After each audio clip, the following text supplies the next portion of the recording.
né? O presidente Lula ele comentou sobre a aprovação na Câmara dos Deputados em plenário ontem a PEC que reduz a jornada de trabalho. O presidente ele classificou a medida como uma conquista histórica e civilizatória. A gente separou um trechinho, vamos acompanhar. O Congresso Nacional, na Câmara dos Deputados, aprovou o fim da escala 6x1, criando as condições para que as pessoas só possam trabalhar 5 dias por semana, 8 horas por dia e descansar 2 dias por semana. Isso foi uma conquista extraordinária da sociedade brasileira. Bom, a proposta ela foi aprovada com ampla maioria nos 2 turnos. No primeiro foram 472 votos favoráveis a 22 contrários. Já no segundo turno, o placar ficou de 461 votos a favor e 19 contra. O texto ele prevê a redução gradual da jornada de trabalho, que era de 44 horas, agora para 40 horas semanais ali, e 2 dias de descanso remunerado na semana. Apesar da vitória aqui na Câmara, a medida ainda segue para o Senado para tramitação. A gente lembra que o presidente do Congresso, Davi Alcolumbre, ele ainda não estipulou um calendário para tratar sobre a tramitação da PEC, só que a expectativa aqui nos bastidores é que ela seja aprovada nos próximos dias e a gente segue acompanhando tudo para trazer em primeira mão para vocês. Apareceu, Wilson Pedroso, você apareceu aqui no estúdio, agora sim, oficialmente, seja bem-vindo. Bem-vindo, obrigado. E o nosso presidente Lula apareceu também, né, para falar, tava muito quietinho por esses dias aí. O presidente Lula, só golaço para ele ultimamente, né? Enquanto o Flávio Bolsonaro tá perdido lá nos Estados Unidos, naquelas agendas frias, com pauta que fala só para a bolha dele, o presidente Lula está fazendo um aceno amplo para a sociedade, principalmente para os trabalhadores, para a bolha dele também, mas ele está trazendo aquele eleitor que estava desconfiado, que não recebeu a picanha que ele prometeu na eleição passada. É para esse eleitor que ele está falando. Ele está mirando, está trazendo de volta esse eleitor, o eleitor também do Nordeste. Ele está fazendo a lição de casa enquanto Flávio Bolsonaro está perdido lá nos Estados Unidos. E vale destacar também, eu acho difícil o Senado não aprovar, porque o governo está com a faca e o queijo na mão. Se aprovar, o governo sai de forma positiva. Se não aprovar, o governo também sai de forma positiva, porque o governo vai colocar a culpa da falta de aprovação, vai jogar na sociedade a narrativa que a culpa de não aprovação é do Senado e não do governo. Da direita do Senado também. Principalmente da direita. Que a gente volta a dizer, nós vivemos num momento polarizado. Um acena para uma bolha ou acena para os seus eleitores e o outro acena para a sua própria bolha. E o governo sai fortalecido na aprovação ou na desaprovação.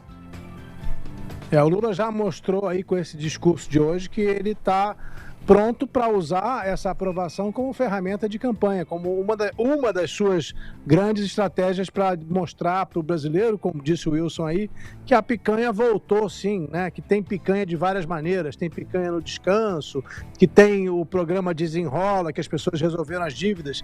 A questão aqui não é discordar de que as pessoas precisam resolver suas dívidas, não é discordar de que é bom que as pessoas tenham mais descanso, é só discordar de que levou 3 anos e meio e não conseguiu conquistar ou reconquistar os eleitores que ficaram frustrados com o governo por várias razões, nem todas responsabilidade do governo, mas agora quer resolver tudo isso faltando 6 meses à custa de aprovações apressadas.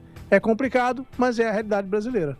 É complicado e é preocupante para o próprio Lula, se ele for reeleito, ou para o sucessor dele, se o Lula perder essa eleição. Porque picanha eu não sei se vai ter no ano que vem, mas uma bomba no colo do próximo presidente ou do próprio Lula, com todos esses gastos de última hora e eleitoreiros, essa bomba vai cair no colo de quem assumir a presidência.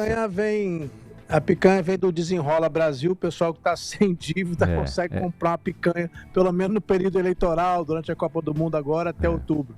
Picanha e pipoca na Copa do Mundo, pelo menos durante esse período. Vai se endividar comprando picanha, vai ter que entrar no Desenrola 3, 4, 5, Desenrola eterno. Enfim. Muito bem, olha, o senador e pré-candidato à presidência Flávio Bolsonaro chegou no início da tarde em Brasília após a agenda nos Estados Unidos.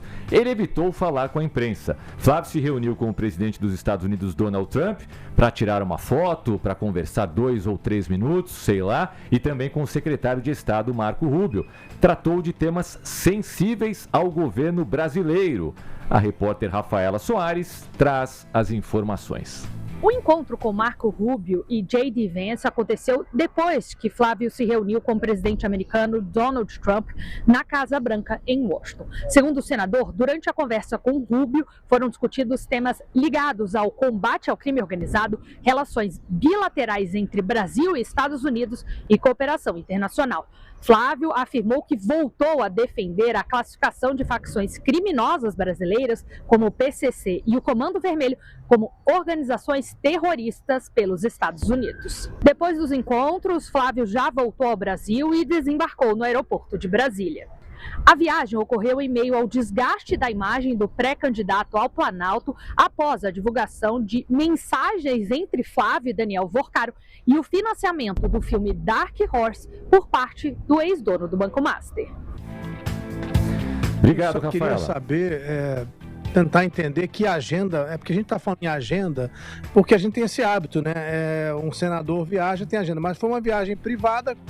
Foi uma viagem que ele não comunicou ao Senado o que faria, o que ele estava indo fazer, e voltou de lá com algumas fotografias. Uma delas tem o Trump sorrindo, outra tem o Flávio Bolsonaro, com o Eduardo Bolsonaro e o blogueiro Figueiredo, o neto do ditador Figueiredo, Paulo Figueiredo. atrás do Trump.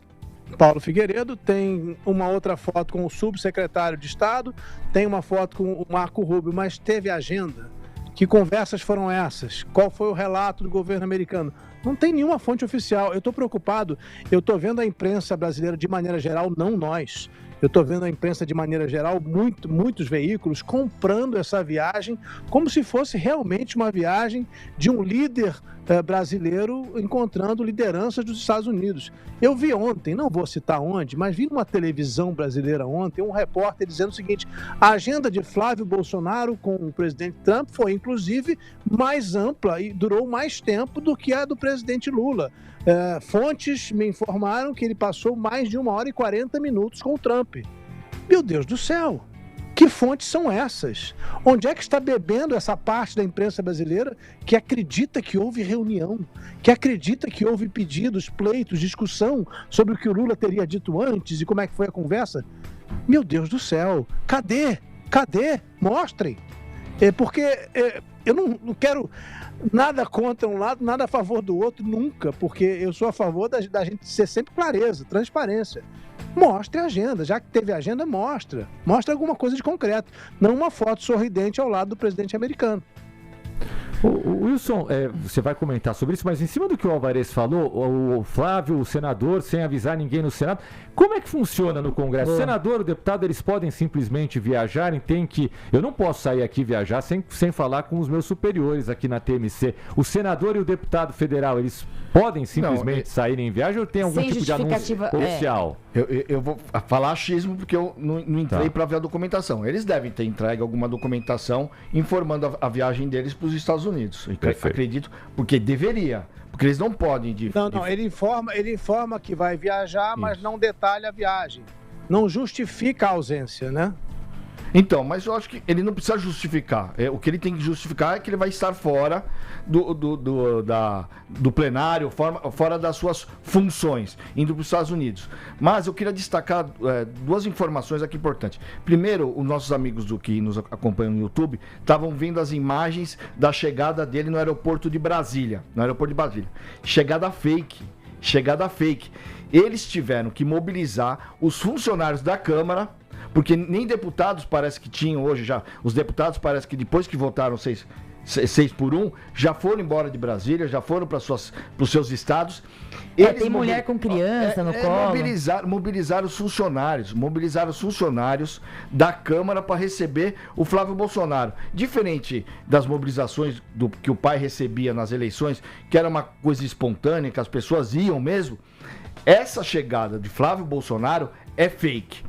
E segundo, e aí eu quero colocar uma pulga atrás da orelha, Porque ele foi tratar, se a informação da imprensa estiver correta, conforme nosso professor Alvarez disse, que ele foi tratar sobre a questão das facções virarem grupo terrorista, eu quero entender por que só coloca PCC e Comando Vermelho e não coloca os milicianos. A milícia é algo igual ou pior que o PCC. Só que, aí vai a pulga atrás da orelha.